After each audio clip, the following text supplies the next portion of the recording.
It seems like on my camera.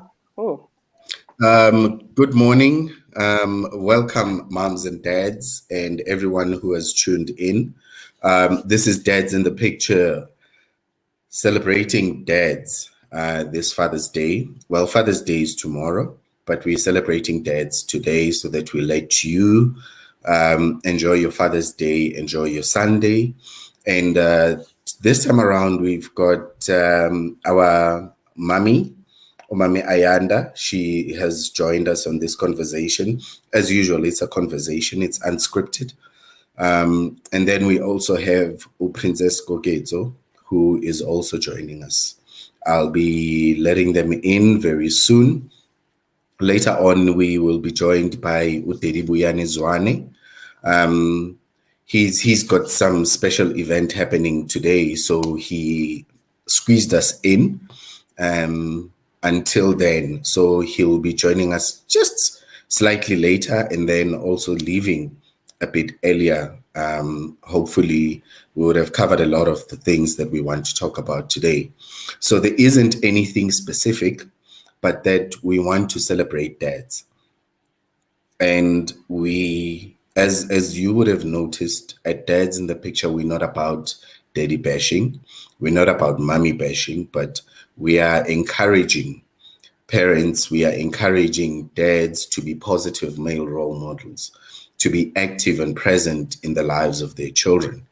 And we also invite you to share any other experience, hopefully positive, or a negative experience that turned out positive eventually, that you've had with your own dad, or someone who has become a dad, that male who has become a dad in your life, so that we get to highlight and accentuate the roles that dads play. There are so many things which are taken for granted when it comes to dads.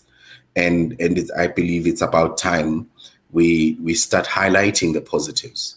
We start highlighting the stories that will inspire other dads to be in the picture. So right now, I will introduce Umami Ayanda. Mami Ayanda, welcome. thank you. Thank you for having me, and hello to all the viewers. How are you doing today? Oh, it's a good day. It's a bit chilly, but it's really good. Very excited. This whole weekend is an amazing weekend. I lost my father a couple of years ago. So usually when it's this kind of weekend, I get a whole lot of sentimental, thinking about him. Yeah. So it's yeah. Okay, we'll touch on some of that a bit later. So now we're going to introduce someone very special who's joining us for the first time and definitely not the last, Princess Gogetso. How are you, baby girl?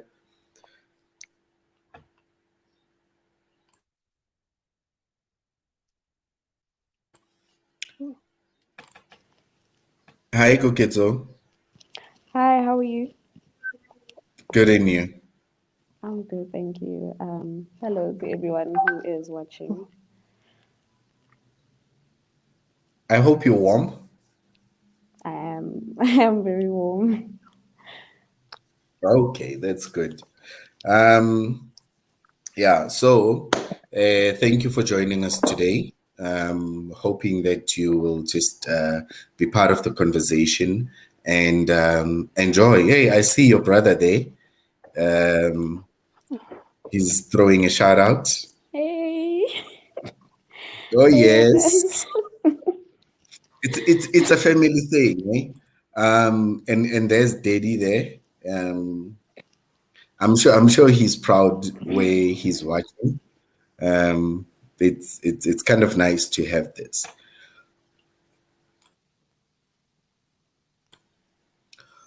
Right, now here's all of us for now. Um, so what I'd like us to start off as a warm-up is just basically share our fondest memories, right, of our fathers, of our dads. I'll start with the young lady, the Princess Gogetsu. share with us maybe 2 or 3 or however many fond memories that you have of your dad.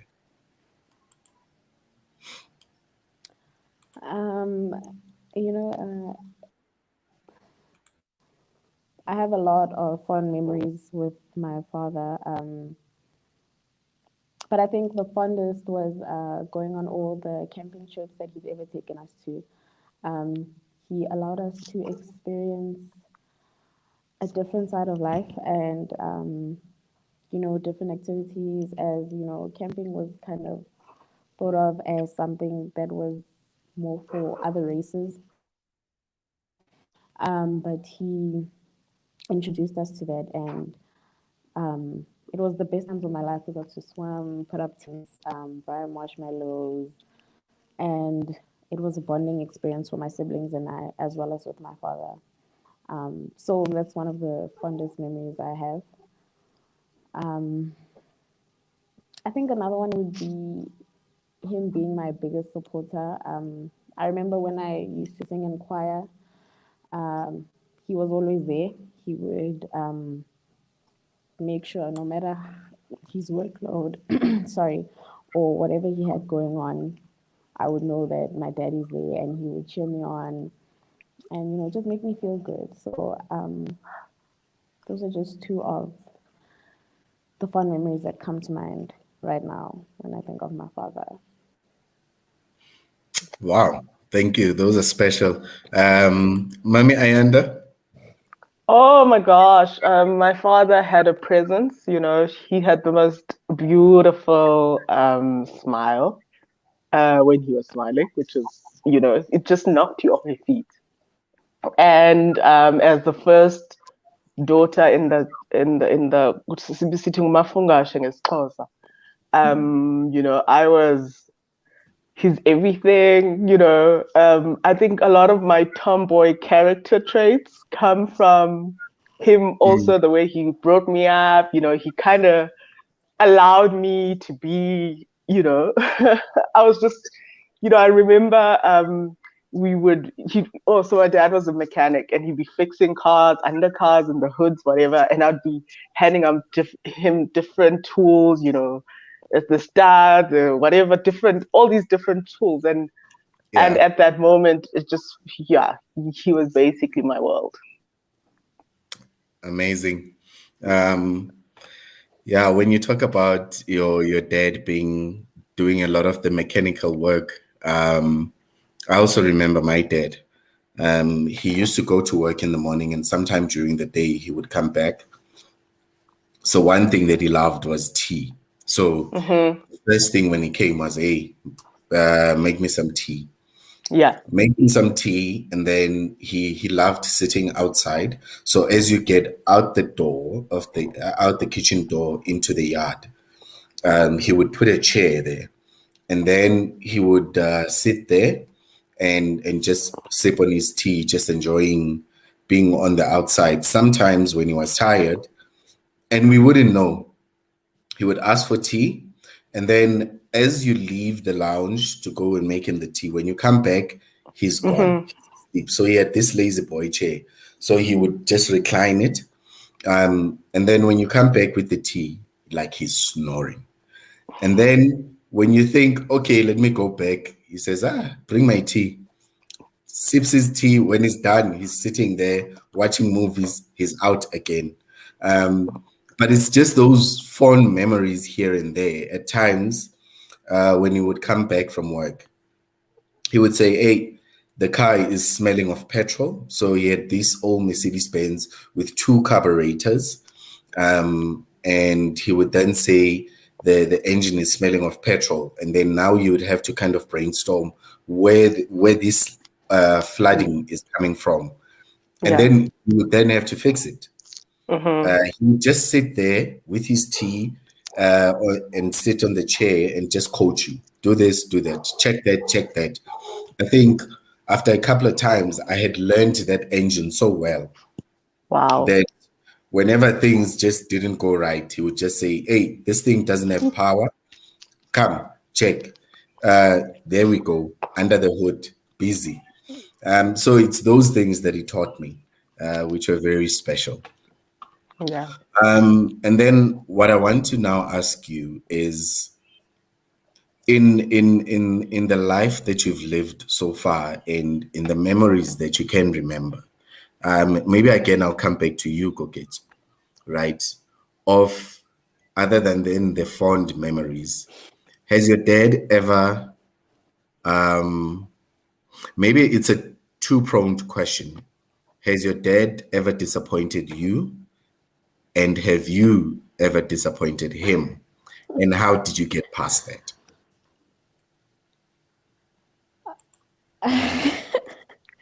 I know it's a difficult one. It is. I think I've probably disappointed my father a few times. But he's never been a person to sort of express his disappointment. I would feel it just from his vibes. I don't know. I could tell that he was probably disappointed, but he has never said to me that I'm disappointed in you. And I've worked past that by trying to do better, by trying to have him say, "Well done," and "I'm proud of you." You know. And in terms of him disappointing me, he has a few times. Um, a few times. I think I don't know if I've told him before that I was disappointed, but he could tell from my reactions as well that I would be very off and not articulate how I'm feeling, um, especially when it comes to things that I want instead of things that I need.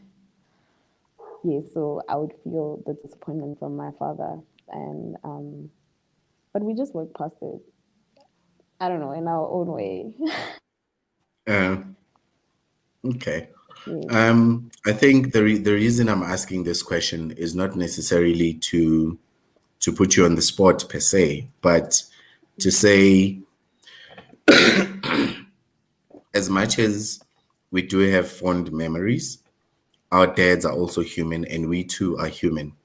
And at some point in our lives, we've disappointed each other, you know. Now coming to you, Mami Ayanda,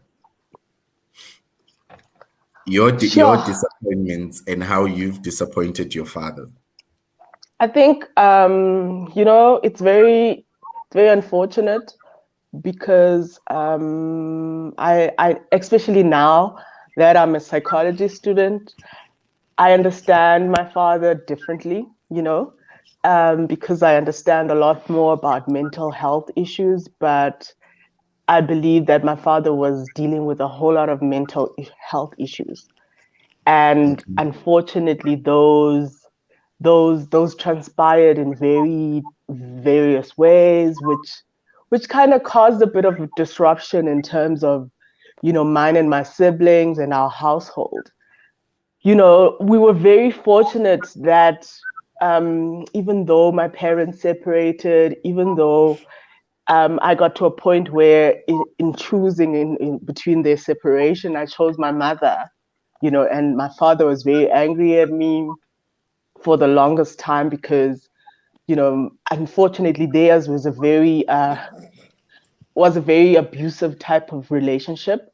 But then when I finally had my voice, obviously I stood with my mother against him in very vocal ways.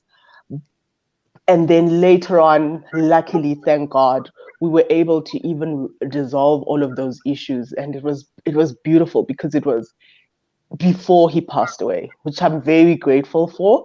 And just to add, like, we actually had a mediator who was an amazing man called Mr. Vanto, who worked with my father, who basically saw all this anonymity between us, and he offered to bring us together and be the mediator.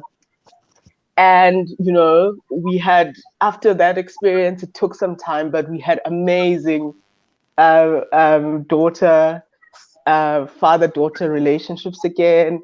And it's something that I'm so grateful that it happened, because through that whole experience, I learned so much. But what I really feel is always very sad is that as a community, a Black community, we don't know well enough about mental health issues. And you find that, you know, as a person, you will have experienced violence, you'd experience all these disappointments. And unfortunately, instead of stopping that cycle, you find yourself in a position where you still continue the cycle to the next generation, because we don't know how to say, let me stop this. How can I find help? And I guess it's one of the reasons why I'm so committed in the work that I do as a parent coach, and now in furthering my studies, going to be studying to become a psychologist, so that I can be more able to bring in that assistance. And I'm more passionate about it because I've experienced it firsthand. And I really wish someone would have reached out to my father, having seen what him and my mother were going through, and said, there's a way to help you with all of these. And I can imagine what an amazing family would have had if someone had.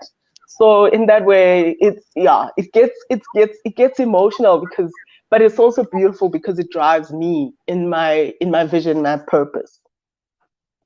Okay, that's awesome.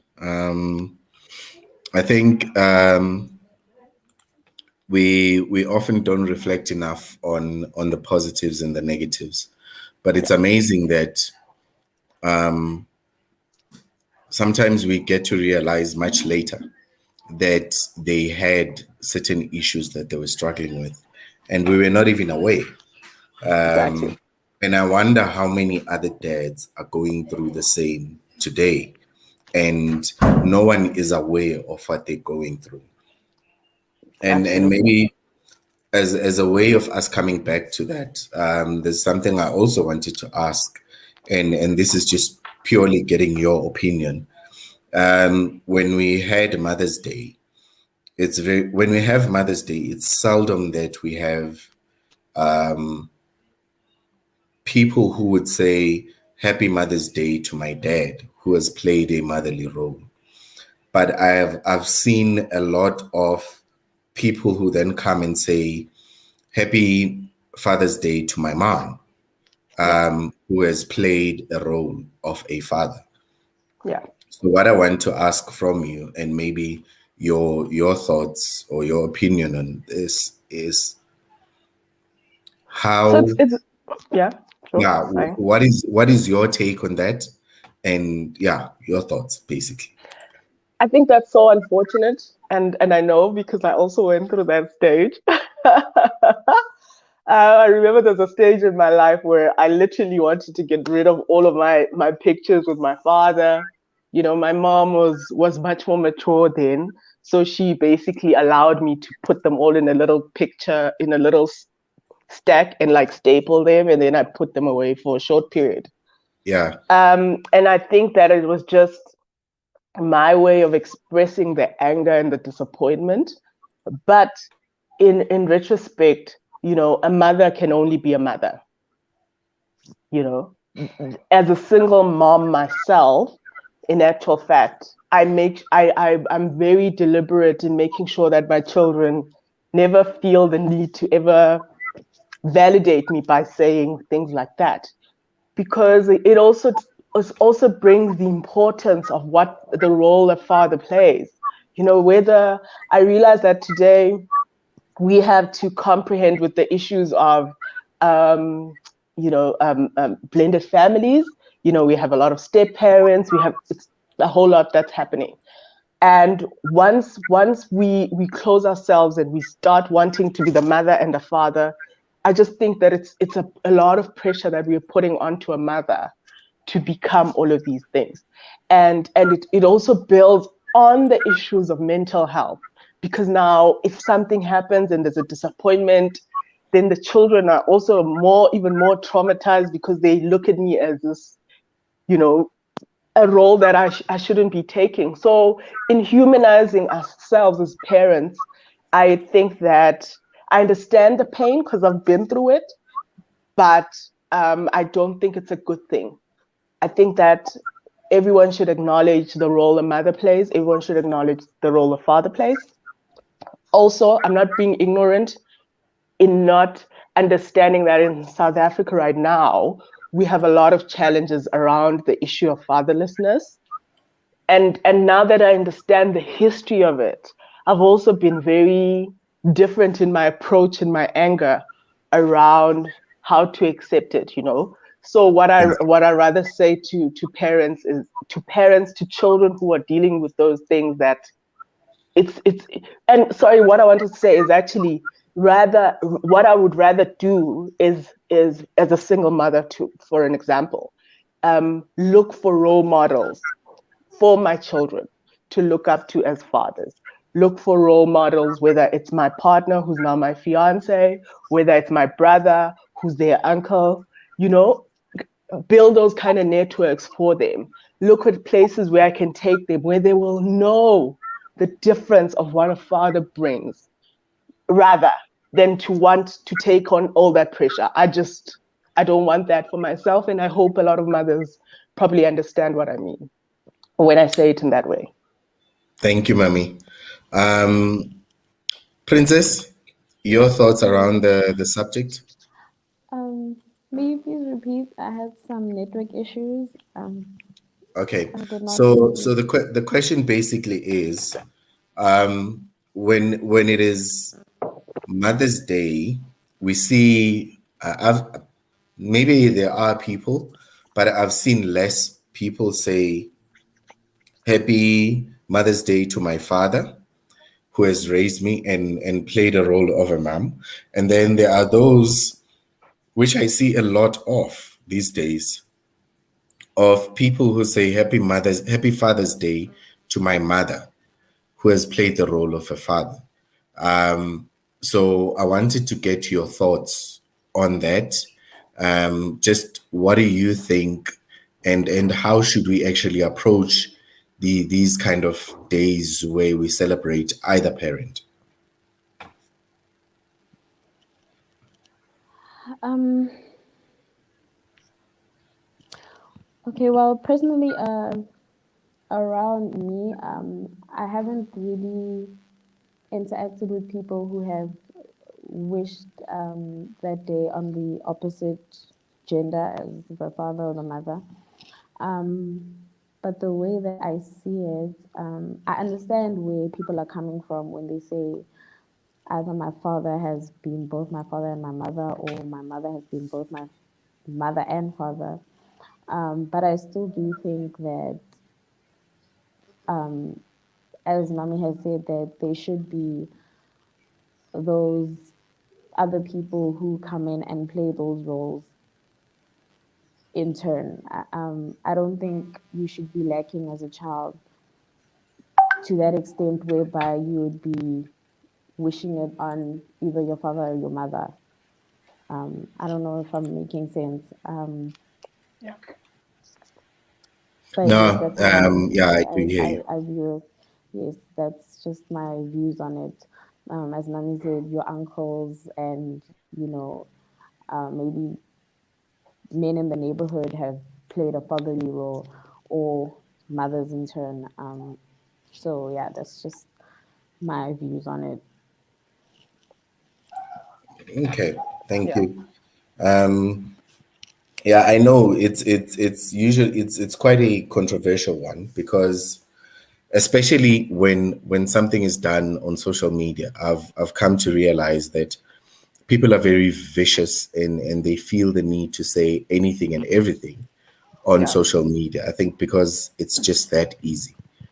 And But also it's just coming from a place of pain, you see. I mean, I'm saying this and I'm explaining at some point in my life when I was so angry with my father that I yeah, was willing to damage all these amazing memories, cut him out of pictures and whatnot, you know. And unfortunately, a lot of us, as a Black community especially, we do not seek out help when we get to a point where we're feeling disappointed, when we're feeling sad, to learn tools to be able to deal with those things. And yeah, the adverse reactions that culminate from that are so severe that they're actually illnesses that children actually end up having. just because they don't have a father figure, just because there's all these things. And rather and rather than try to not talk about it in the family as a single mother, for instance, not rather than not confront those issues. And if I can't, as a parent, I always say that, to get a psychologist or social worker in South Africa is mostly a public service. So you can get it just as free as you can get your public hospitals. So it's something that if you start feeling anxiety, if you're feeling uncomfortable about certain things, if you feel that you're not sure about where you stand, and if you see that in your child, you must be able to say, listen, or if you have a topic that you're uncomfortable about talking about, once your child starts asking questions about where their father is, where their mother is, because I know there are a lot of single fathers out there as well. Find someone who can help and help you do this in a way that is healthy for all the parties involved. I always preach the wellness of the holistic wellness of the child at the end of the day is more important. Wow. Thank you, Mami. And while we're talking about mental well-being, Princess, what I want to find out from you, and maybe without revealing too much, around your circles, are there any friends or people that you know who have become fathers at an early stage, and they're struggling with just grappling with being a father at that stage? Or do you know of any instances around you or in your life?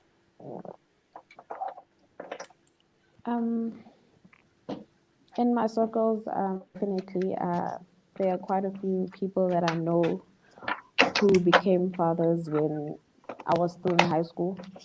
I think grade 10, we were 16, and it's always been a thing of they would rather avoid the situation than deal with it. So if they are not ready and the mother decides to keep it, they would rather just step away and focus on them. And I feel like society has allowed them to do that. So the scapegoat would be to rather not deal with it and let the girl, deal with the situation. Because I think they've never really been taught. Obviously, it's taboo to have children at a young age. But we've never had discussions in households about if it does happen, how would you handle the situation, and you know all those different aspects. But I also think maturity also plays a big role. Because even if you don't have that guidance, but your maturity level should be able to determine how you're going to deal with the situation and whether you're going to be able to parent or seek the right advice to be parenting at a young age. So that's just what I've seen in the circles that I've been in. Yeah. I think, you've touched on something very interesting there, that when they feel they're not ready, and probably the mother kept the baby, they kind of distance themselves. There's a whole controversial issue around women's rights. Women choosing whether or not to keep a pregnancy, and the father not having any say about that.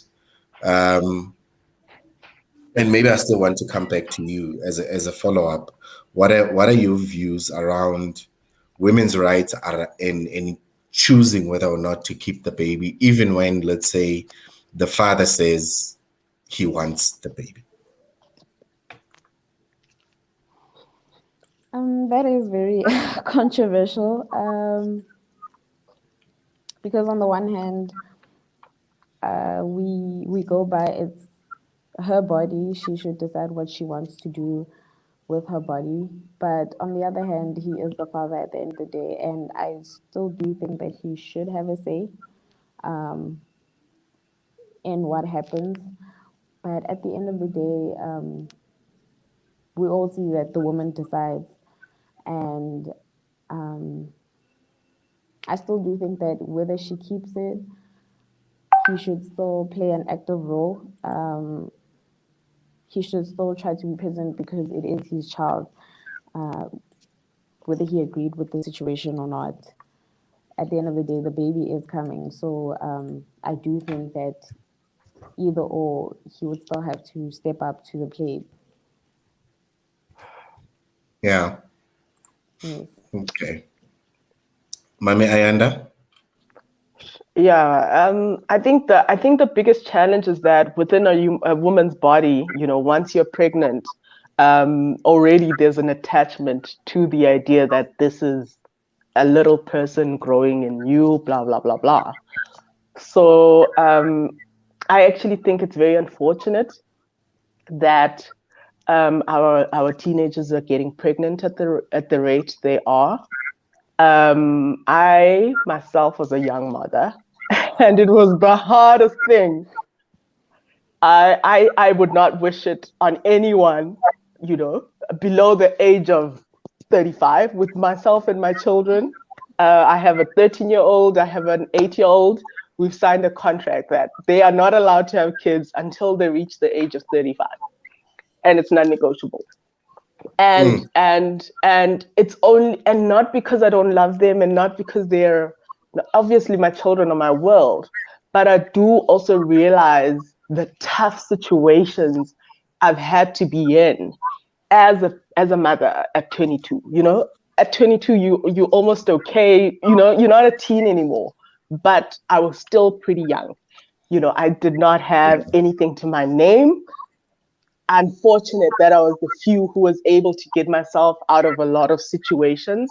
But I do not think that I would rather that, we taught our children about contraceptives, rather we, if, outside the issues of what, at which stage is it proper to even have sex in the first place. I would rather then we just talking, okay, if you are having sex, let's talk about contraceptives rather, because it's a competitive world, it's a global world, there's financial issues, it's so tough out here. And the last thing you want to be worrying about is diapers and milk and whether to breastfeed and you're just a 17, 18-year-old. So and then in talking about the young men who don't become those support. Obviously, I am all about a woman's right to choose whether to abort or not, or to keep that child. I mean, we see a lot in the US, for instance. There are a lot of setbacks in terms of women's rights because they're trying to abolish a lot of abortion laws. I'm completely against that. Yes, a woman has the right to choose, but I would rather that we have the appropriate sexual education for both girls and boys, so that we do not even have the pregnancy situation to start with, so that our young boys can be boys, and our young girls can be girls and enjoy their childhood and party and do all these things that you're supposed to do when you're young before they have to worry about putting on a diaper. Daddies, we said this top, like when I had my son, I didn't even know how to put on a diaper on my first day. And it was the scariest thing. And I mean, it pushed me so much. I was resilient. I became the mother who I am. I got into the field that I am, but that's not everyone's calling, right? Yeah. So yeah, no. I really wish our government would put more emphasis in the contraceptives, in the educating of our young people. And I also think it's a responsibility of parents as well. Yeah. And while we're on that, what is the role of the dad in teaching responsible sexual behavior? Is that for me? Yeah. Oh, it's everything. I mean, I think a lot of us, we acknowledge how much we adore our fathers, you know. And when your father speaks to you in a respectful way, where you even have a communication thing, then it's absolutely great. I think the challenge is that a lot of parents have to come with the times. What I mean is, we now have to understand that our children are at the age of 13 have more access to things, have more knowledge, and than we had ever anticipated or that we had at that particular age. Yeah. So our relationship with our children has to change in that it has to be transactional. So it's not I am putting down the law. It has to be, okay, let's talk about this. Let's talk about your future. Let's talk about what would happen if you have HIV because you don't use condoms. Let's talk about what will happen if you get someone pregnant because you don't use protection. You know, let's have those kind of conversations. Whether it's a father, whether it's a mother, let's take our children to different centers and show them the practicality of the things that we are talking, which are fears. Would you listen, this happens. And let us I know it's hard because that's not how we were parented, but in order to change things, we have to change the way that we parent. We have to challenge ourselves to be completely different type of parents. Yeah. Koketso, I'm gonna put you on the spot. What is the role that your dad has played in teaching you about sex? Um, and how have you experienced it?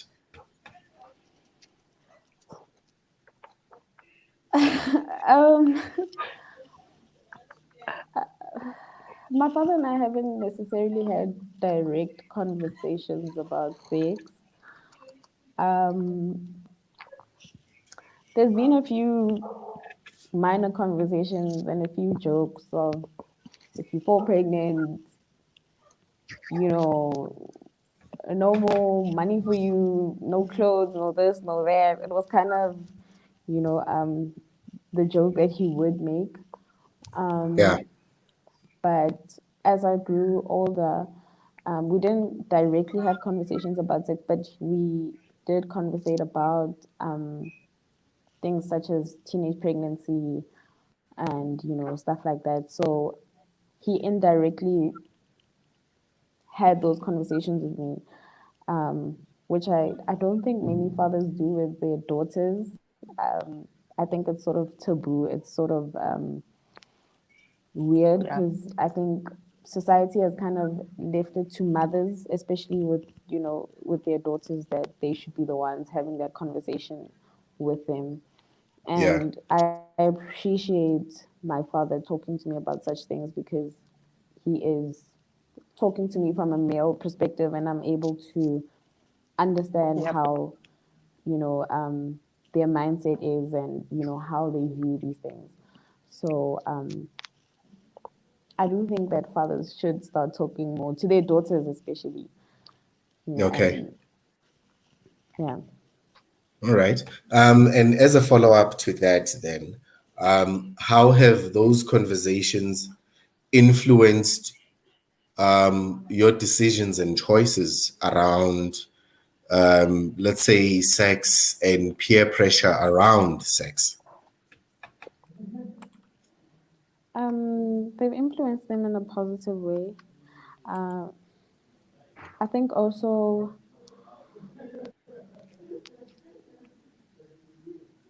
some of the struggles and hardships that I have seen my father go through with raising me have kind of made me think about, is this what I really want? And this early, um, I Yeah. would think twice if I'm ever pressurized into such a situation, because I'm just thinking that it was so hard for him to do ABC or this and that, and I'm not ready myself to put myself in such a situation.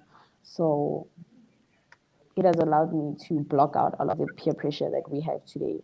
you know, especially with social media and all of that, the pressure is a lot. Like it is high, but those conversations have always stuck at the back of my mind, and I'm like, no, no, no, I can't do that. There's no way.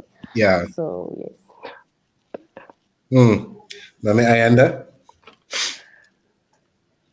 I was listening so much. I got caught up in what Princess was saying. That's I good. forgot the question. So no. So then the question that I'm posing to you is, let's say we throw it back to the time when now your relationship with your father was good, and Right. when it was good, you had these conversations around sex, right? Do you? No, I'm saying let's picture it around that. Okay, cool. Yeah. So we're talking hypothetical now. Sure. Absolutely. That Got it. let's say you are at that stage where your relationship is good with him, and the advice that you are giving now to others to say delay the Yeah. having children until you're 35. Yeah. If that advice had come from your father, how much more weight would it have had in your life? Oh, I think it would have been yeah. It would have been exactly what I wanted to hear. It would have been an understanding of, I think what would have been great, what men don't realize, what fathers don't realize, is that once you start getting out of the uncomfortability of having this conversation, you're also able to educate your daughter about things that happen in relationships and what is good, you know, the guiding, the teaching, all of those things that are really important. And you basically assist your child, your daughter, your bundle of joy, not to get abused, not to be used, all of these things. And you kind of have to open the door so that when your daughter is going through these things, they are able to say, Daddy, you know, this is what happened between me and my partner. It made me feel uncomfortable.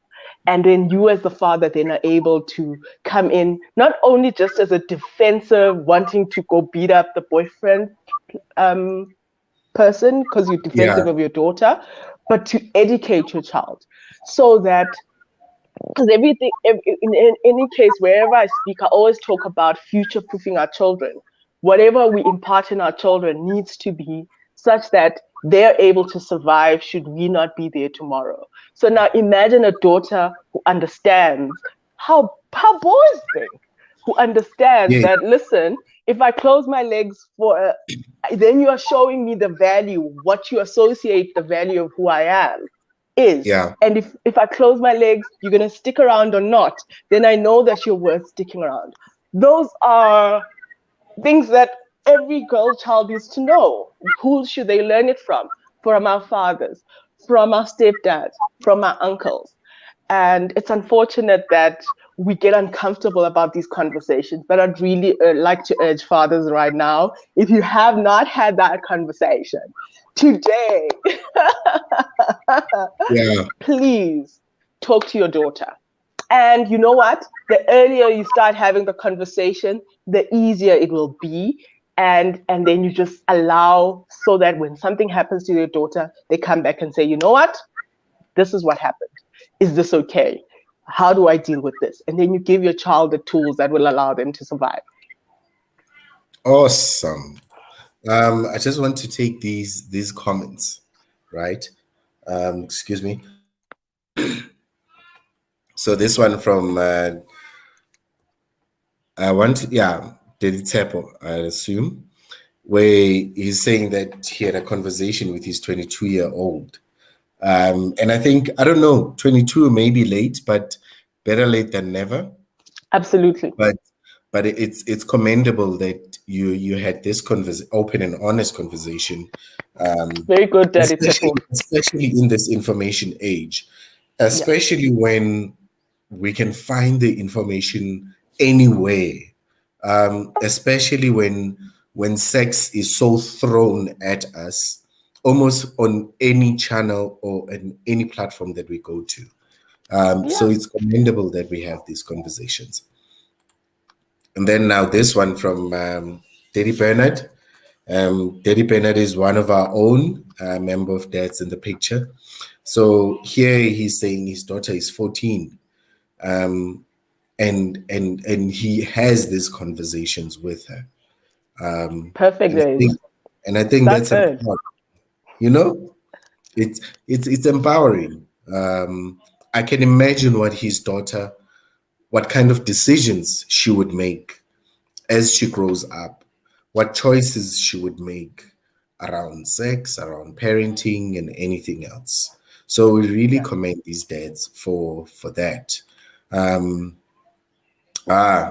Derimish then put it very nicely: future-proofing our children. You know, we need to future-proof them for when we are no longer there. And I think that that's another part that we never really want to talk about. What happens?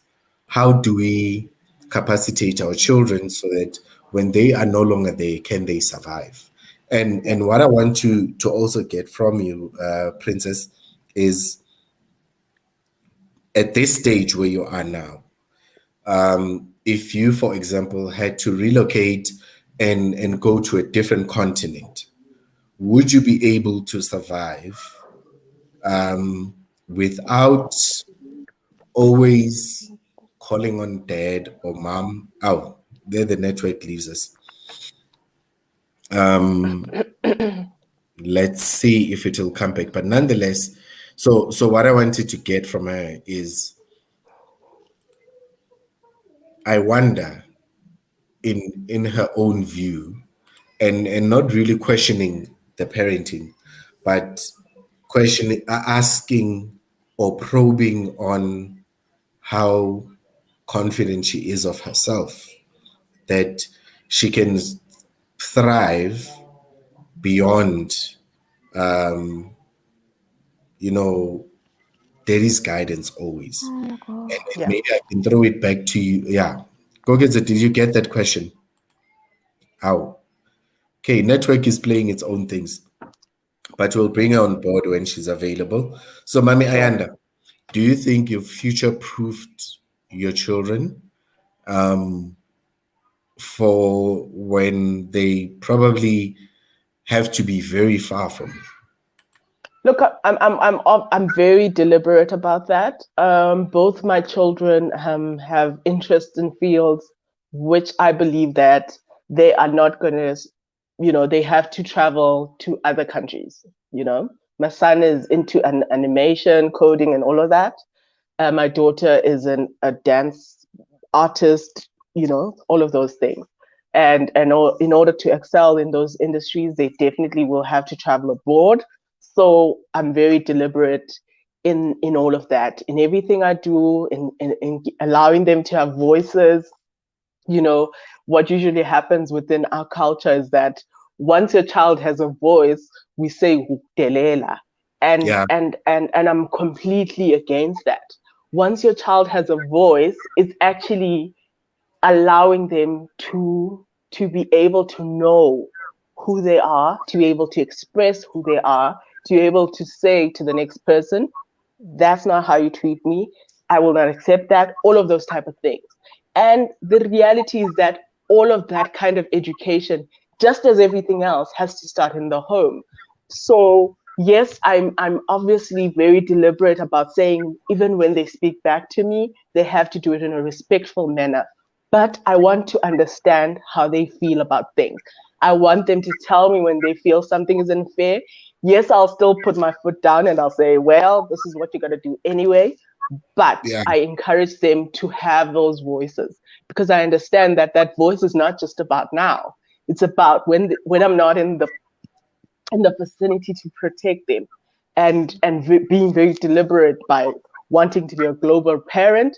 I want my children to move out as soon as they turn 18. They must go. They must go to the world and give their gifts to the world. So hence I had said earlier that it takes a whole lot of us as parents challenging ourselves to say, how are we parenting? I always think that in the past, especially within our Black communities, our parents have very limited knowledge. They were parenting us to fall within a line, right? Our children have to come up with solutions, whether it's global warming, all these issues that we're having right now in the world. I want to think about, how am I raising my children to become the people who can solve those problems? And by allowing them to have a voice, by allowing them to express themselves, those are the kind of things that I'm encouraging within my household. Yeah. Thank you, Mami Ayanda. So the person that I'm about to introduce has come into my life probably in the last 5 years or so, and has played a significant role. I love how, I think one of the things that I took away from him was listen with intent. When you look at when someone is talking and you look at them and they feel listened to, and they can see that you're listening to them. That's how he has always listened to me when I was speaking. It is how he was able to call me out when he could see that I was throwing excuses here and there. And he's the person who also introduced me, strangely enough, to StreamYard, the platform that we're using now. He doesn't know. I don't think he knows the impact that he's had. So on this pre-Father's Day celebration, I want to acknowledge him and the role that he's played. I've seen how around him he has mentored others, and in how he has mentored others, I've felt his fatherly love. And I know that his own biological son or sons will benefit greatly from his wisdom and from his experience. And with that, and without taking too much time away from him, I'd like to introduce you to Udedi Boyanezwane. Manget. Demaza, thank you so very much for the opportunity to connect. And I have been listening to what has been shared with Princess and Mami, and with so much interest, truly. What really strikes me as we are on a pre-Daddy's Day setup, I think it's useful to be able to also draw to our attention, we are dads in the picture. We have a full appreciation of the fact that virtually everybody comes into the world with a mom and dad, but sometimes they do not get to be able to experience the dad impact in their lives. I have a book that you've inspired me to be able to get going. Essentially, Zibusa, you've gotten me to be able to be serious about ensuring that my story gets to be in written form. It's been in audio form for quite some time, and more of my stories are carried through in that fashion. But I'm getting into the rhythm and the mode out of your thoughts in the morning to be able to ensure that the conversations that I have with my children eventually get to be carried through to others as well. What has really struck me is that there's always a need for us to be able to spend some time looking at definitions of terms, because often what we tend to find is that because we struggle with the terminology that we use, we find it very difficult to be able to call a hat and not a cap, a spade and not a garden tool. And what really comes through to me, is this: everyone is fathered, but not everybody experiences the dad real care. Wow. There is no child who gets into the world without having been fathered. but it is the verb of fathering that gets to be lost throughout. I have the fortune that in the first chapter of the book that I have begun to be able to write through, I've called it, I've been fathered thrice. What I mean by that is that I've got a biological father, but I've got a father who gave me the identity I have. And then I've got a spiritual father. And in that process, I've gotten to be able to appreciate that in the spiritual space, I find who I am. And I found who I am way back in 1981. And that was a very crucial distinction in my life. And then 30 years later, I got to be able to know about who my biological father is. And from that, my life shifted. Because then in my engagements with Zianda, with Njabolo, with Sibusisiwe, the objective is to be able to have them experience the fullness of having not just a father, but also a dad, somebody that they can relate to and speak to in affectionate terms as daddy. And I think that's a bit that as dads in the picture, we're seeking to be able to realize, getting to a point where our children are not afraid of who we are. They actually connect with us and want to be able to connect with us because they can truly be vulnerable in our space. They can look forward to being caught and not being judged and feeling like this is what is at play. And Mami is asking a very important question. When Busi got into teenagehood, my ability to be able to step into cliques together with her and purchase sanitary pads with her was in itself an acknowledgement and a taking on that she has grown up. She's entering into a stage that I may not be the best qualified person to guide her through, but her mother would be able to do so. I did not have my dad to be able to take me through what would happen when I entered teenagehood. I was fathered and had various role models that came through as my uncles and my grandparents, my maternal grandparents, because the paternal side wasn't a side that I was really exposed to. So my maternal grandparents, my granduncles, my uncles, and my cousins were the ones who played a significant role in that space. You said something very fundamental, Dedi Zibuse. It is vital as we relate to the people that we engage with that they feel heard, they feel treasured, they feel appreciated, they feel loved. And our children are super vulnerable in that space. And when they don't get it at home, when they don't get it in the near circle, the nuclear circle, they go hunting for it elsewhere. And it is really for us to seek out ways in which we would minimize the finding of role models elsewhere and draw them home by being present. That's my opening remarks. That's beautiful. Draw them home in order to feel present. That's amazing. Thank you, Manget. You know, I love how you've kind of jumped in there and touched on so many things, especially around being fathered 3 times or thrice. You know, many of us always look to that one father who is always just that person that we look up to, that one biological father, that when that one person is not there, most of us, our world crumbles and we don't know what to do with ourselves. We grow bitter, we grow angry, we just don't want to do anything else until that one is there or until that relationship is restored.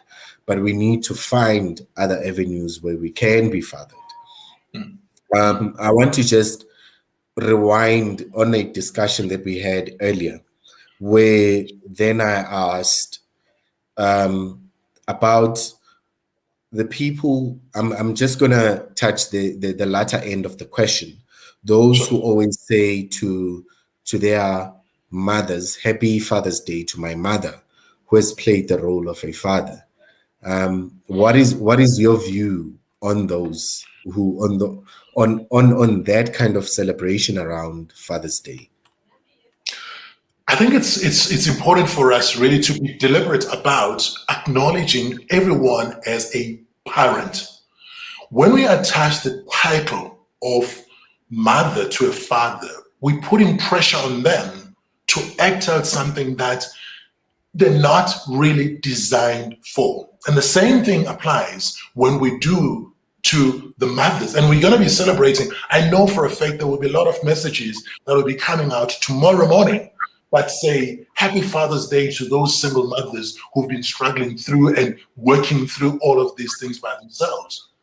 In a sense, we're actually unduly putting pressure on them to be dead instead of seeking out, as Mami Ayanda highlighted earlier, seeking out somebody who's going to play that role so that people appreciate that there is somebody who is a father figure, and mother can play holistically, full 100% mother, and really be maternal and do all that the mother can do. And of course, there are instances where there aren't uncles around that one can call on to be able to say, can you do this role? Can you play this role? Are there instances where friends of mine have invited me to be to their families and asked me to be able to play the role of being the male father figure to their children? And when I'm with them, I play with them in a manner that makes them to not feel the loss of not having their biological father. When I get to be able to learn, to be able to go into jumping castles, stuff that I didn't do when I was a kid, and as it turned out to be, Njabula was not into jumping castles.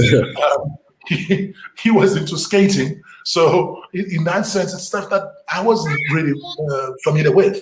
But as I engage with these friends who are asking me to be able to play this significant male figure, father figure to their child, I get to be able to play that and play it as best I can, because there is something that I believe the children, the boy children, should not be shortchanged on. And the same goes when we're having a conversation with a girl child. I seek to be present and ask them to be able to ask the uncomfortable question that they wish they could be able to ask of their biological father. Wow. Thank you, Manget. And then I want to bring on then Umami Ayanda, and so that she could also share her reflections from your introductory comments, Sure. and just share her thoughts. Mami, what do you think? Oh, definitely. I think we definitely agree on a lot of things with Garizwane, you know. Yeah.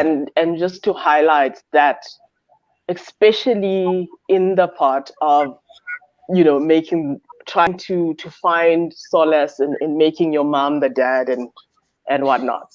Whether you do not have males in your immediate families, some of us will be fortunate enough to have partners who come in and become part of the blended family, or you can find a friend, and you can also look for organizations that have that kind of support. I think it's definitely achievable, and there are certain conversations. I'll make an example. I had an issue with my son in terms of peeing in the toilet, and he was very uncomfortable to hold his penis to pee.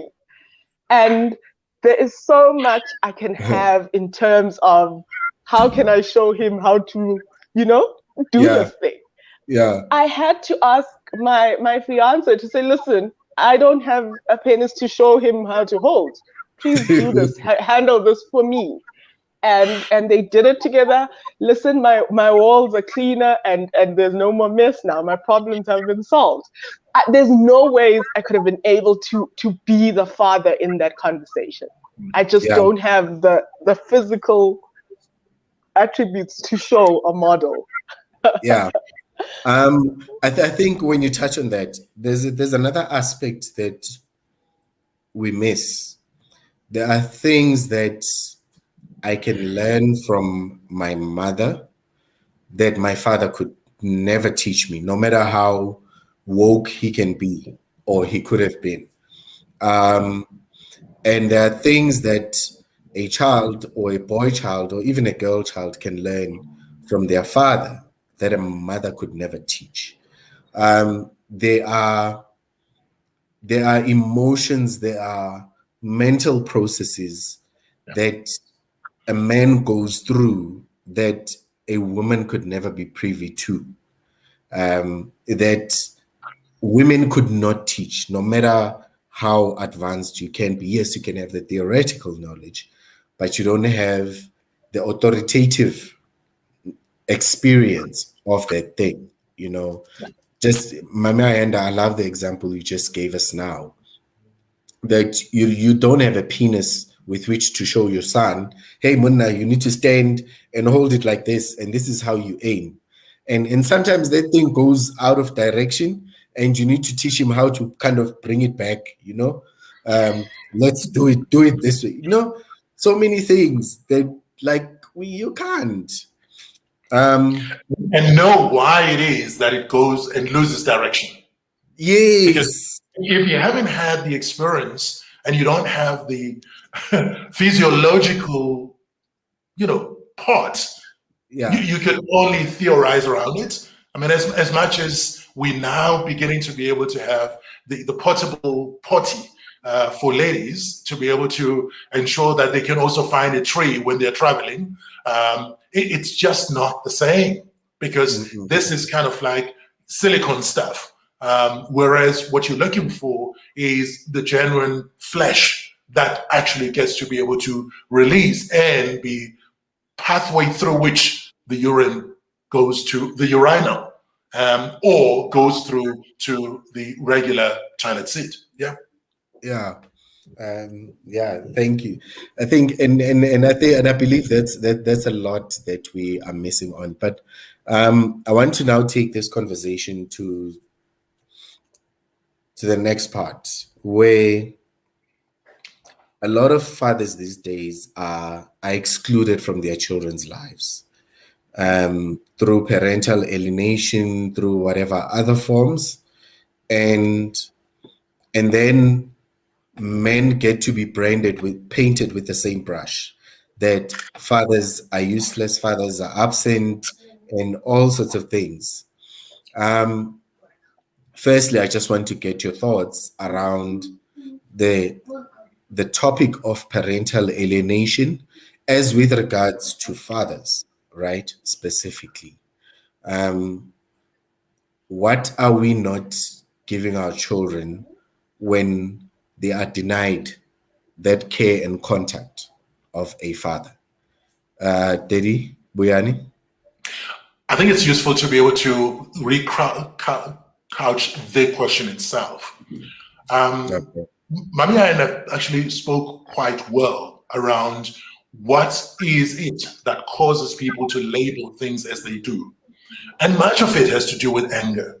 Much of it has to do with the loss. Much of it has to do with, I wish I had, and this person who got me pregnant, and this person who got me into this condition has upped and disappeared.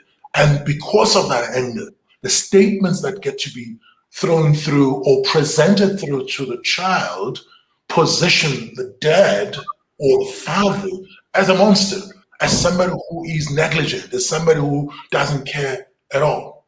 And here's the thing that we may also be experiencing at the same time, is that a good many of the fathers actually go through a lot of pain of wanting to re-enter the life of the child who grows up with a mother and hasn't had the opportunity of experiencing the nappy change by dad, being able to have the experience of the bottle feeding by dad, and the experience of being taken to school by dad.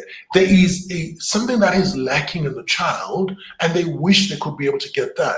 But somehow, because of the anger and the pain that mother is going through, what they get to be able to say, you know, I'm doing all of these things. Your father should have been here, and these things are, you know, he is, and then labeling comes through.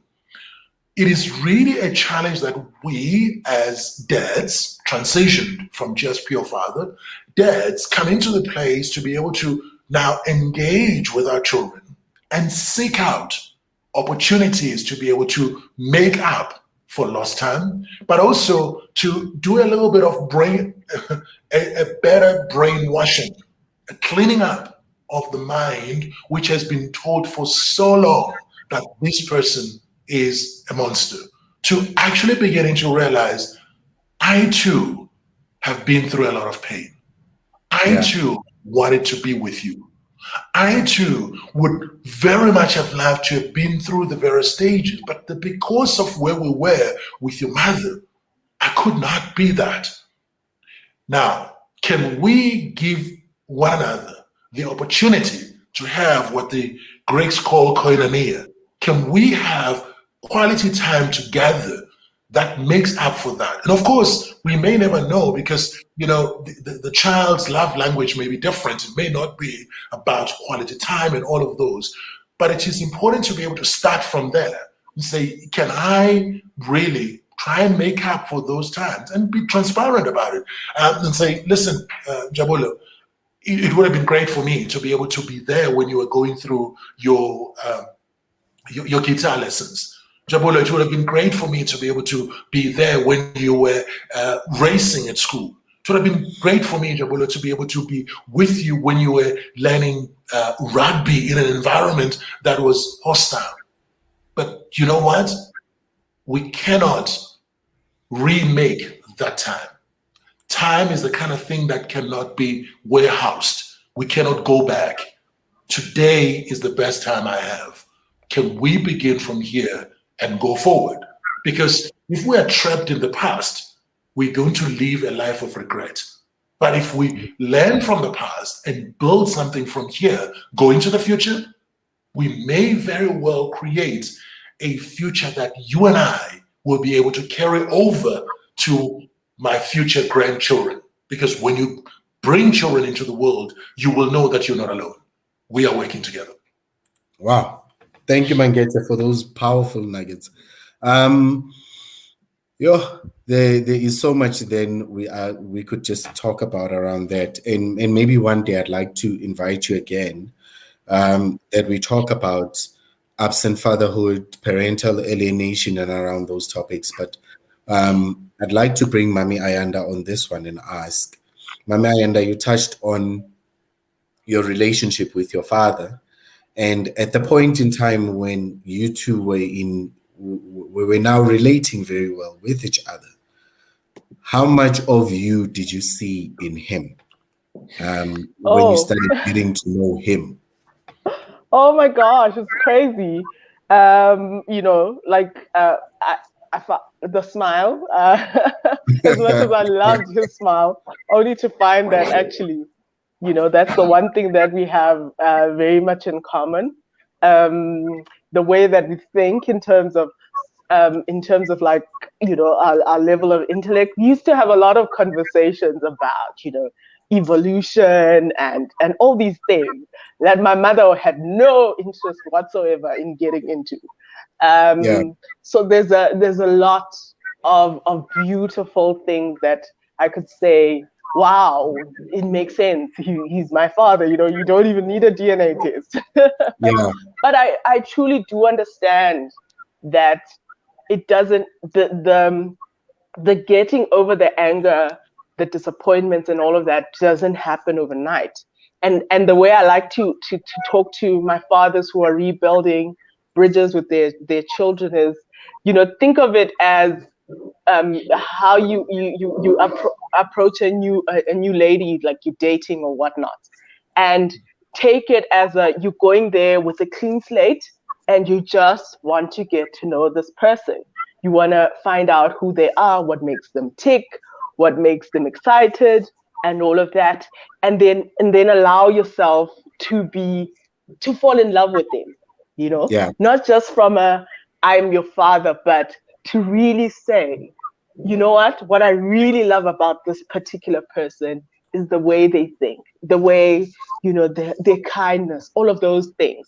And once you start seeing that person as that, it will allow that you even show in how you communicate that you actually have made up for all the bad times, because the next person will feel that, listen, I remember when we went to my father's funeral, a lot of his friends who had not met me, when I just walked in the room, they're like, goodness, when you used to call, Yes. because after our issues and then we sorted them out, then I was like, every week I'd call him, find out how he is and whatnot.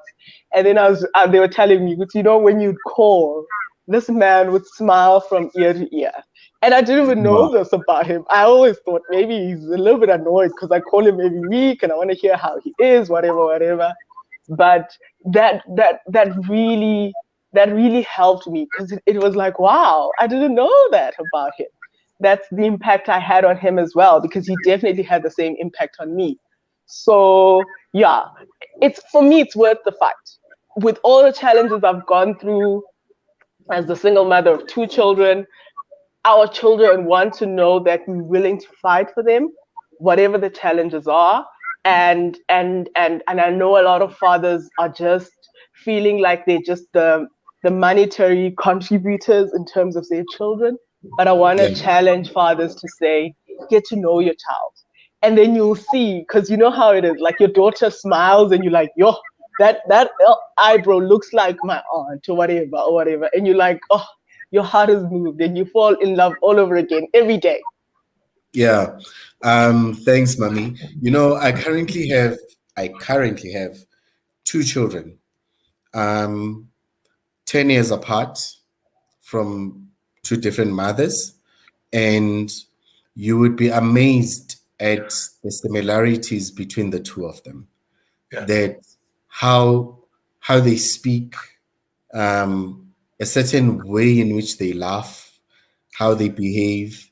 It's all just me. Sometimes I look at them and I kind of wonder, like, this is amazing. And I think of, imagine if either of them were denied knowing me, they wouldn't know who they are. And I think that's the impact that we kind of, deny our children from knowing. Wait. Sorry? There is something that we also need to be able to pick up from what you just indicated. Yeah. Biologists will tell us that we determine the gender. Our chromosomes determine what actually happens. The mother warehouses and ensures that this baby grows in the tummy. And I spoke to the fact that the bond develops whilst they're still in the womb. And the crucial thing is that there are going to be mannerisms that we have that transfer to the children. And somewhere, somebody is out in some wilderness somewhere. And said, no. Noma Tuan, this is the Busa's child.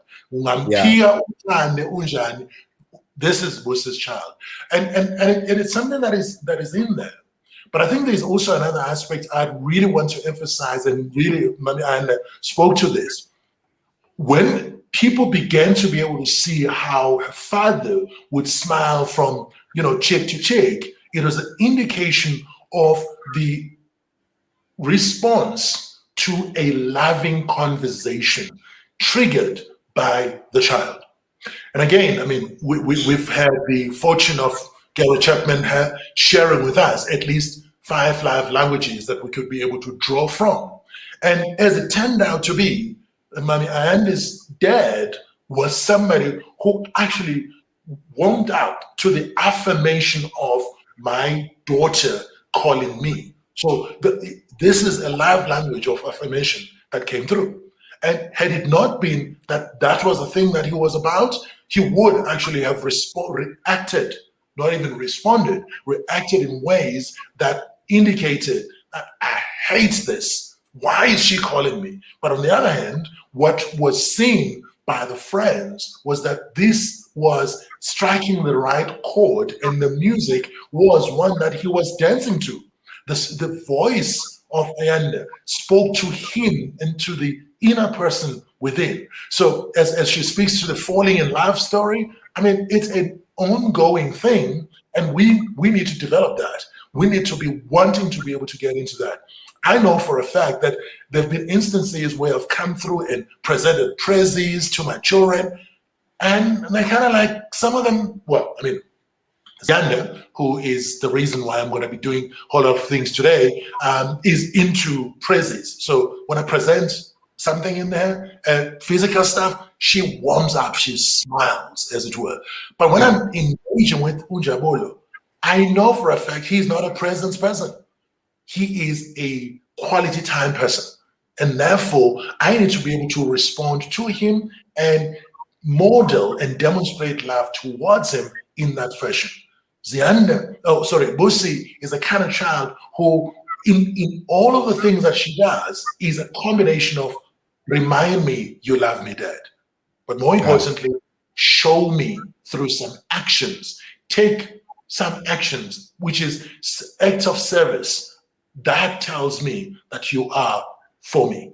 Those are crucial things. And if we do not have the shared vocabulary, we don't have the same lexicon, we will find ourselves missing the tune and wondering why our children are not warming up towards us. Ayanda got to know that Dad was warming up every time he could see the name and could hear the voice. Wow, amazing, amazing. I want us now to this conversation is getting fired up now. But I want us to kind of now come back and say, since tomorrow is Father's Day, what message do we want to give to all fathers, those who have walked away from their children, those who cannot find themselves in the lives of their children and they just don't know how to, those who are there present every day, those who are struggling to make to build positive relations with their children. I want to start with you, Mami Ayanda. What message can we give to a dad or to all the dads who are listening to this and watching? Sure. It makes me think of a Jay-Z quote. I'm just trying to think of the context now, where I really think that a lot of us, have to. We don't want to be step anything at such a far away distance from our own children. You can have a blended family, but you still want to have that relationship. And that applies to me as a mom, because my baby daddy is married to someone else. So yes, they can always be stepmom, but mom must be me. There must be, when I walk into the room, I must know my daughter's smile. I must know that embrace of the hugs and all. So I believe every father would feel that same way, and it's basically exactly what I alluded to, where you find yourself courting your children, so to say, in that you are, whatever that bridge is, trying to rebuild it, trying to get to know who they are. You kind of have to be aware that the time that you are not there will have been a lot of ideas that are formed in your child's head about who you are and whatnot. But any child will want to know their parent. Any child will want to know their parent. And if you show your child that you're willing to fight for them, they will definitely respond. And I can say this because I've been through it, and definitely, I always offer my services for fathers who want to build those bridges, to give those one-on-one coaching, to help them get that support, to say, how do you go about? Because exactly as Daddy Zone said, and then you'll find that each and every child is different. You have to know how to then speak in a way that will will make them understand. And while you're not there, they're formulating ideas, they are formulating a personality and character that may be completely different from what you are and what you understand. So in part of getting to know them all over again, it's literally like courting someone, you give those small calls, you send those messages, you ask them how do they feel about stuff, all of those little things. And then you start building it one step at a time. Thank you, Mami. Manget, your message to dads? Of importance is for us to be able to understand we all are afforded the chance to bring into the world somebody who is going to be a change maker. We may not know exactly what they will be like, but it is the gift we were given to be the channel through which that child could get into the world. How they've been raised up is really our gift to them and to the Creator. And often we're finding that we are experiencing difficulties in bonding with the children because of the hardships we also went through. You know, there's a beautiful thing that I've come to appreciate, that in the African language, there is no step anything. And rightfully pointed out, as Mami was seeking to be able to find something out of Jay-Z's quotes.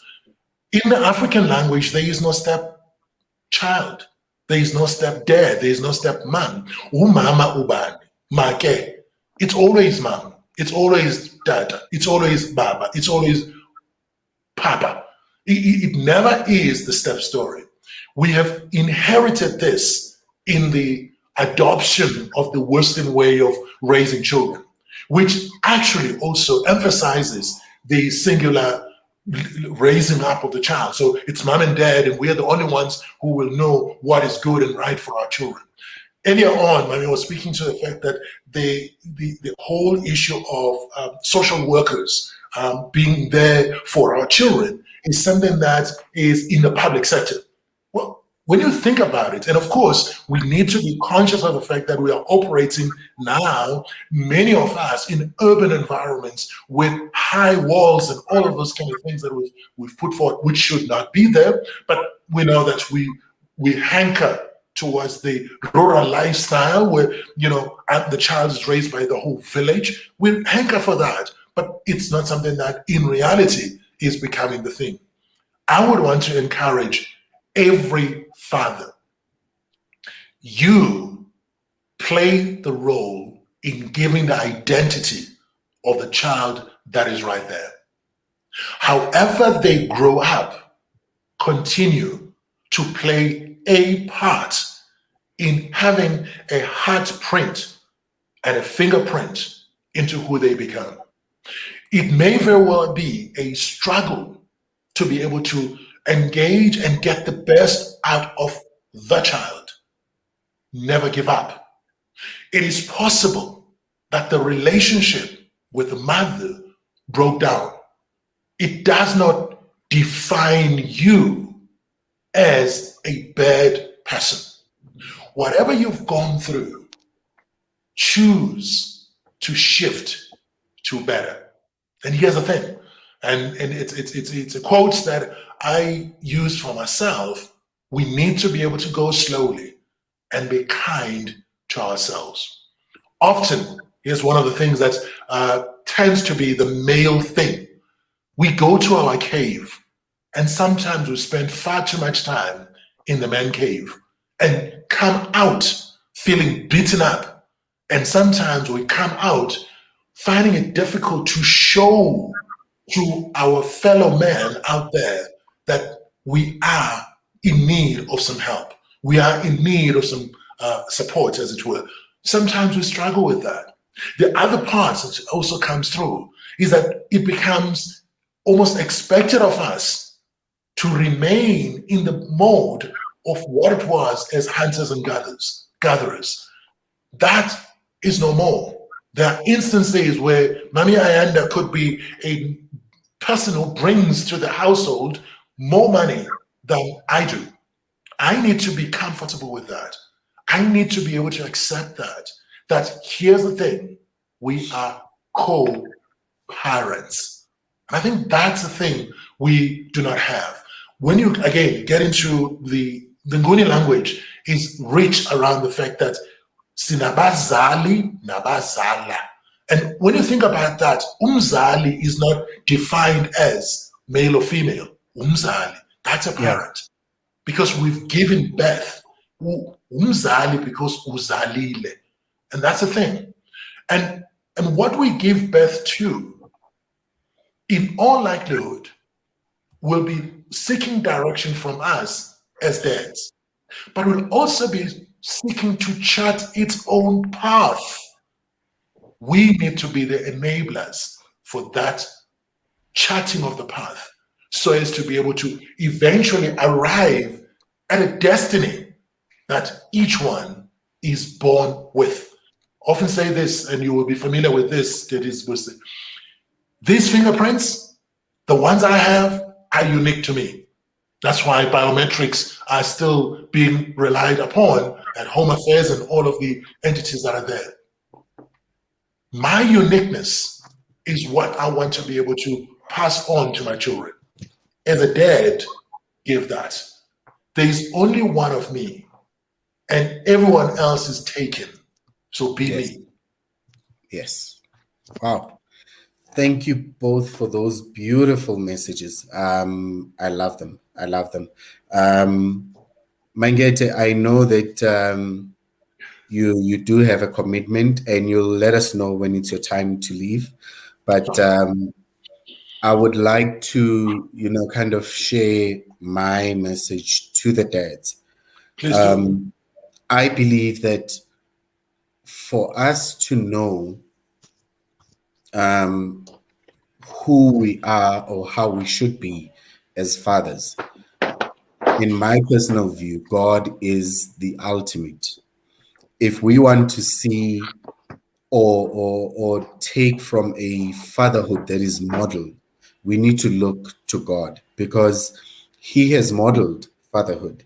He has been the father who has pursued us, who has said, I have chosen you, I have given birth to you, I love you. I will never leave you nor forsake you. Yes, you may feel distant from me from time to time, but I remain in my position. I remain solid in where I am. I will not move. You can do whatever you do in your life. Earlier, I asked Ugogezo about the disappointments between her and her father. And even after those disappointments, or despite those disappointments, they were still able to build a relationship. And that's one aspect that God gives us, is that He teaches us that our mistakes are not the issue, right? So we shouldn't expect our children to be perfect. And we shouldn't also, as human beings, expect ourselves to be perfect parents. But what we can do is seek to raise our children perfectly. Is not hoard our children, but allow other parents around us to contribute in teaching our children to be children. Give them that space, and allow them to play when they need to play. Allow them those first 35 years of their lives to just be children and enjoy their life. But most of all, we need to support our children in whatever it is that they want to achieve, not in what we want them to achieve. Yes, we may have goals, we may have wishes, we may have things that we want them to do. But if those things are not aligned to who they are, then we will be stifling the greatness that is within them. There is so much greatness in our children. And sometimes as parents or as fathers, there are things we did not achieve that we want them to achieve, so that they achieve our goals, but it is the wrong way. Khalil Gibran says that life does not tarry backwards, but it moves forward. So let us teach our children, let us seek to learn from our children, let us seek to identify that greatness in them and harness that. Let us seek to identify that potential and spark that flame so that it becomes that fire that burns. Let us not stifle who they are by trying to live our ambitions through them, because we deny them of who they are. Life needed them, and that's why they were born. Yeah. And life entrusted us with the responsibility of giving birth to them, with the responsibility of raising them, however imperfect we are. So I may have my own faults as a parent, I may have my own mistakes as a dad, and I may feel inadequate that I can raise a child, but that should not necessarily deprive me of wanting, of the opportunity actually of raising one. I shouldn't judge myself because I have failed in certain things. If I have failed, I need to still allow myself the room to be a parent. But then again, in us being parents, in us being fathers, we should not try to overcompensate for the times that we have failed or for our shortcomings. And we should not always try to be friends with our children when it's too early. Because if we are friends with our children when it's too early, later on in life, there may be people we wouldn't want to be friends with. So let us be parents first. Let us teach, coach, mentor, and groom them, instill those values, principles, and morals to a point where those have been entrenched, and they can then show us through how they live their lives that they've now grasped what we have taught them. And then we start enjoying the fruits of our labor. We cannot enjoy the fruits first before we have planted. So let us plant and let us enjoy the fruits of our labor later. This is my message to dads out there. If you've been absent in your child's life, make your way there. Try. It will not be the easiest thing. It will not be the easiest journey, but you have to. You have to. Even if it means you are like a wounded soldier who's been shot at so many times that you are bleeding and you're trying to get to safety. Don't give up until you get to that point. Even if it means trying. Don't give up until you get to that point. Keep pushing, because once you give up on your child, you have given up on generations, not generation, on generations, right? And once you as a dad stay absent, you have created a generational curse of absenteeism in all your children's lives. It may not be your immediate children, but the generations thereafter. So let us be there. It may be hard. And sometimes it may take us pulling back a little so that they could see and feel that absence and reach for us. Because sometimes what we tend to do is, I've been absent, so I'm going to keep knocking. Or I've been distant, I'm going to keep knocking. But even when that is not received, we need to kind of take a break and allow for whatever effort or for whatever that we have planted to take root. And then it will show.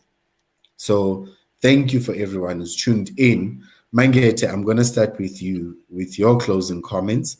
And then Mami Ayanda, you'll be next. Thank you so very much. I think you've highlighted something very critical that I would like to add on to. You spoke to the importance of being, the distinction between being friend and being parent. And, you know, the English language has got a way of helping us to be able to navigate, but sometimes it restricts us. If we're to be able to borrow the terminology of love from the Greeks, because somehow they have a way of sharing so many things that sometimes we do not really pay attention to in our distinction of how we are loving. You know, when we appreciate the Stoge kind of love, it's a love that makes it such that me and dad have a good relationship. It's a parental kind of engagement that we need to be able to have.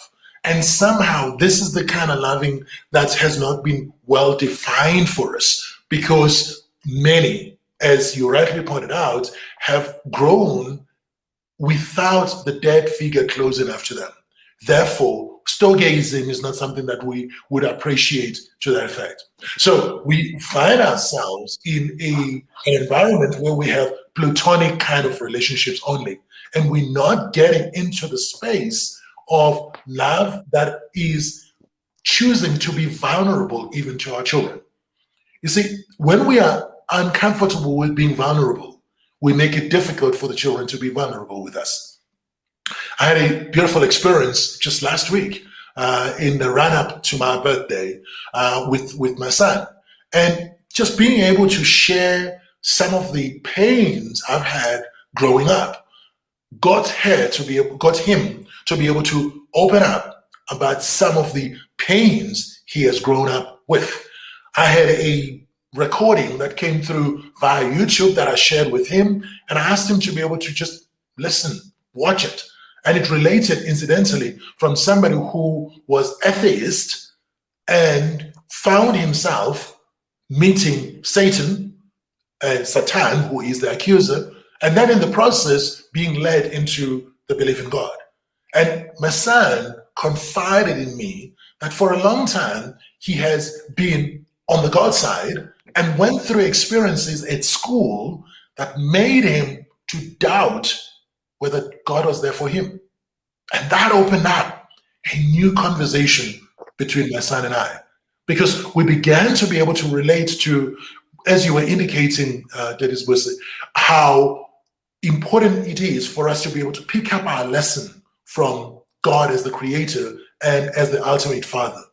The beautiful thing that I always bring through to myself, and I shared this with my son, was that of all the creation experiences that were there, God gave the very best of himself when he created humans being spirit and man being out of the dust. And then he said, let us create in our own image, in our own likeness, which means there are things that I'm doing that are departing from the likeness of God.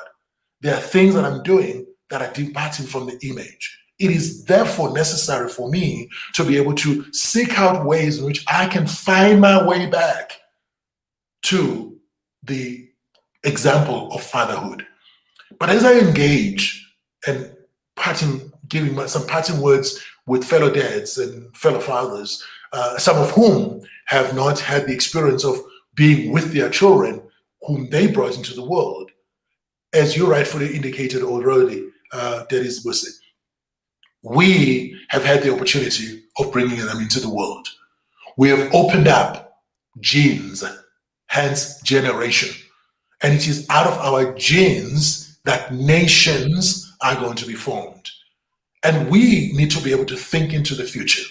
We need to be thinking about how out of our mistakes, good can come. One of the stories that flows through to me is that virtually every one of the people that's, the writer of Hebrews presents through to us as examples of, giants of faith, all of them were from dysfunctional families. Even the father of nations, Abraham, was dysfunctional. He could not stand for his identity because Sarah was beautiful. And guess what happened? That passed on to Isaac, who also did the same thing relating to his wife.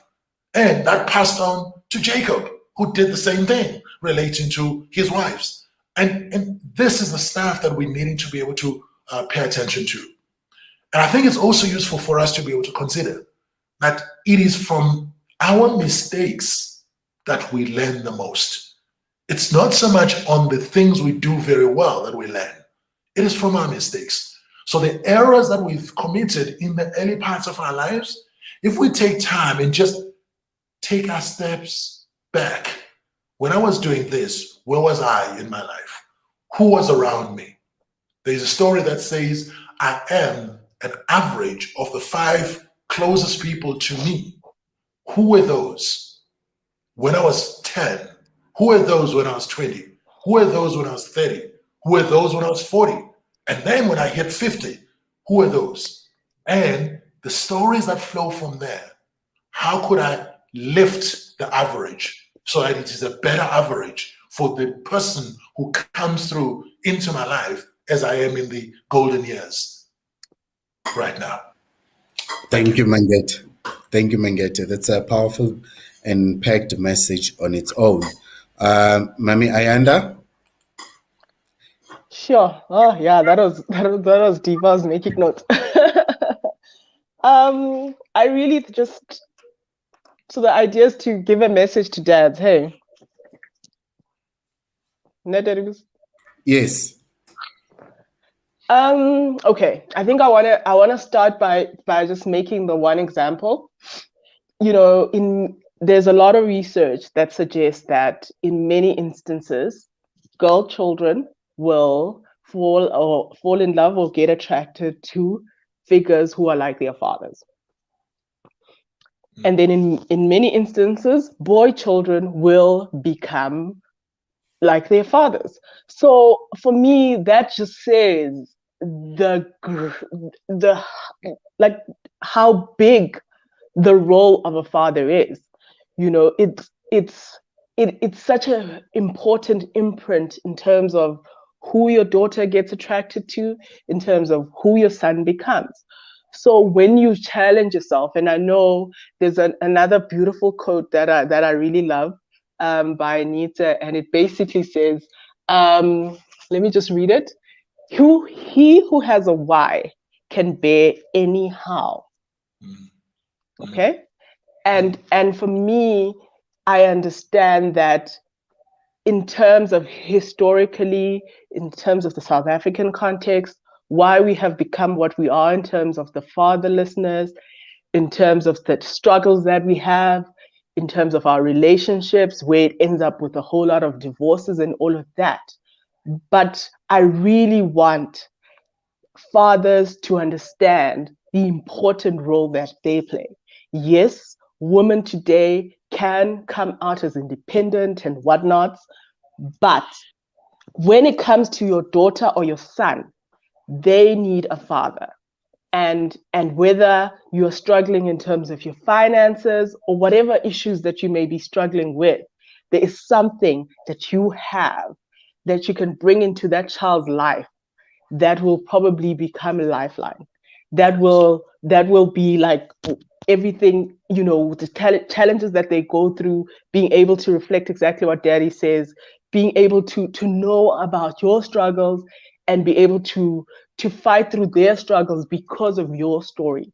So it's so vital that we as a parent, you know, figure out how do we bring what we have to make our children's lives better. Yes, I am not ignorant to the concept of parental alienation, all of these things. But we are very fortunate that we live in a country where there are places like your children's court. There are ways in which you can fight to get access to your children. And yes, I know this as well. I have a friend who just had a child. He's not able to support this child financially. But what I really appreciate about him is that in terms of his physical presence, he's there for the son.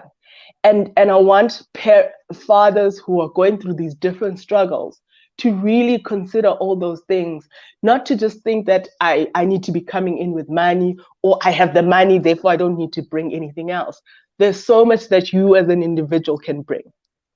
It could be like in my situation where there is a stepfather who's in the picture, you know, but I can tell you, I never confuse my children to think that the stepfather is their father. They know exactly who their fathers are.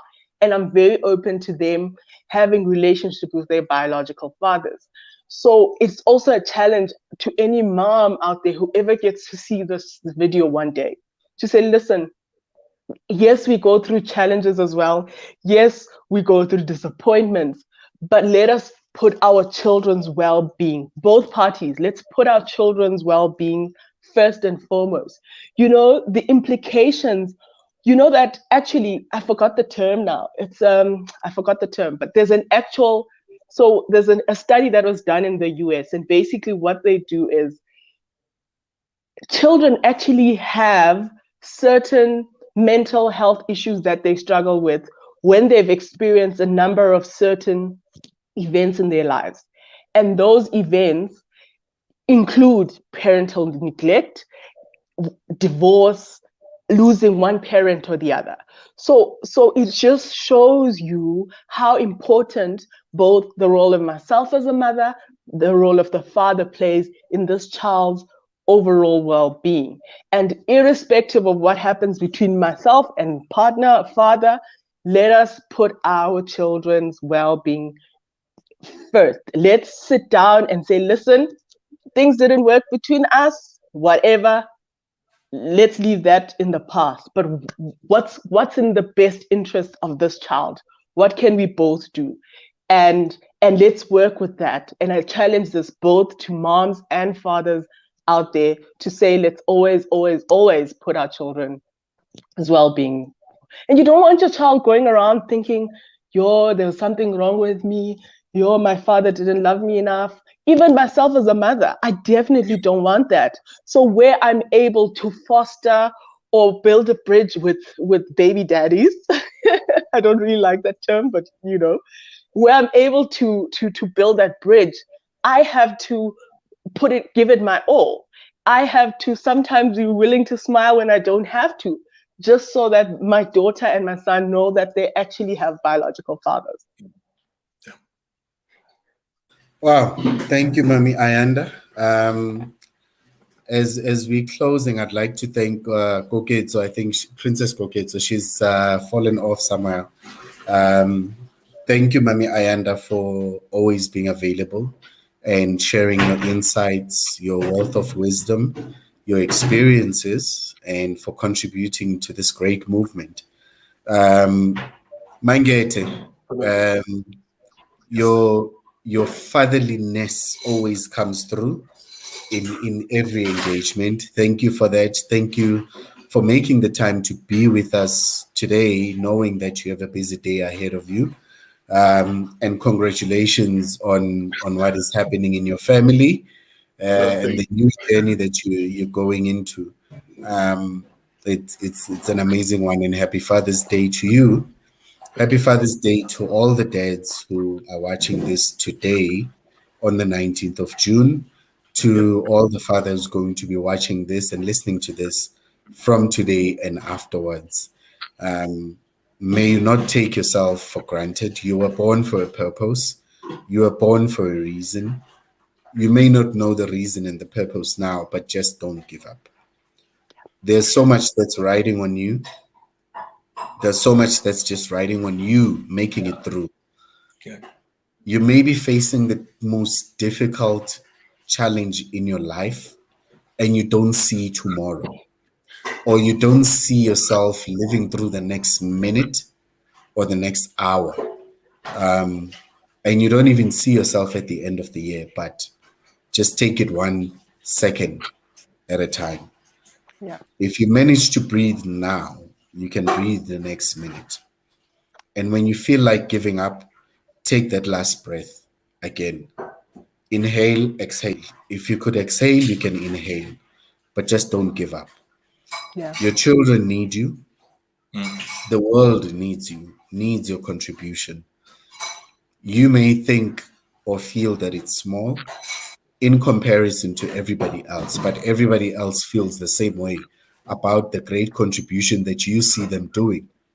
Yeah, that gives me chills. Yeah, it does. You know, oftentimes we compare what we are putting on the table and say, what I'm going to bring into this child's life is nothing compared to what somebody else can bring. But in actual fact, anything that you can bring to the table is sufficient. Absolutely. It's not for you to judge whether it's big or small. Yeah. It is for you to just give and allow the others to receive. Thank you. If I may, please, I just want to put a Yes. plug on to this. Yes. Today is the 50th day of the Africa Prayer Movement, and really placing Africa into the picture and being deliberate about understanding that it is when we call on the power of God to work in our lives, and particularly dads doing what we're supposed to be doing as priests and kings of our own households, that we are going to be able to find this continent playing its part, not only as the mother continent, but also as the origin of all that is beautiful. This continent is not poor. It turns out to be that we have allowed ourselves to have others extract all the gems, all that comes from the ground. They take it over to other countries and they beneficiate, bring them back to us, and we buy at expensive cost, as it were. We know that many, mostly men, have been working in the mines and they've given off their strength and their everything, in fact, their best lives as young men being in the mines, and therefore not there with their children when they needed them the most. It is for this that I would like to encourage every dad and every mother to put this continent at the core of what we do. You rightly pointed out that my future needs me. The future of my children needs me, but also the world needs me. And therefore, as fathers, let's just be brave enough to be able to choose to be humble and let others come before us, but let God be God and let us be led by his original plan, which is Africa, my continent. Africa, my home. We are African because Africa is born in us. Thank you so very much. Thank you, Mangete. Mami Ayanda, thank you. Mangete, Masbon. Thank you for tuning in and everyone who has commented. Please do comment as and when you watch the video. Have an awesome day and enjoy Father's Day.